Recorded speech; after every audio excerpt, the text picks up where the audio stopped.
13 ژوئن 2025 امروز اسرائیل عملیاتی گسترده به نام شیر روبهرو Operation Rising Lion را علیه اهداف هسته‌هایی و نظامی ایران آغاز کرد.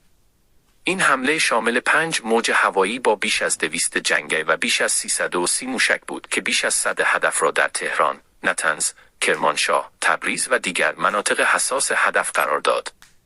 چگونگی نفوذ در خاک ایران. 1. هواپیماهای جنگی با سوختگیری هوایی. برای رسیدن به عمق خاک ایران، اسرائیل از تانکرهای سوخترسان هوایی استفاده کرد تا جنگنده‌ها تا مقصد رسیدگی کنند. 2. استفاده از موشک‌های استنداف Stand-off Missiles. این موشک‌ها را یا از فاصله دور احتمالاً از آسمان عراق شلیک کردند بدون نیاز به ورود مستقیم هواپیما به فضای ایران.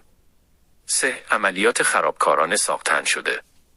موساد همراه عملیات هوایی، حملاتی سایبری و خرابکاری در داخل خاک ایران انجام داد.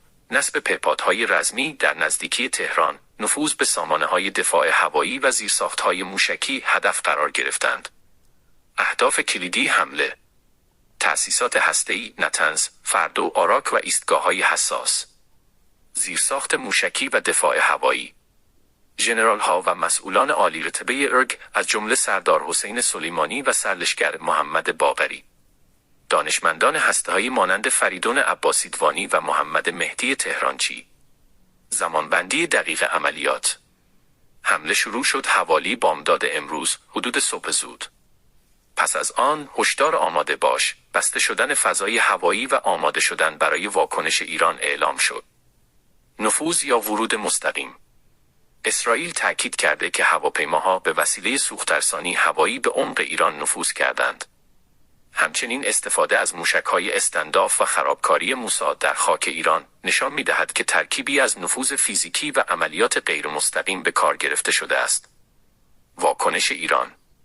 ایران بیش از 100 پهپاد و احتمالاً موشک به سمت اسرائیل پرتاب کرد که عمدتاً رهگیری شدند. رهبر انقلاب هشدار دادند که پاسخ شدید خواهد بود.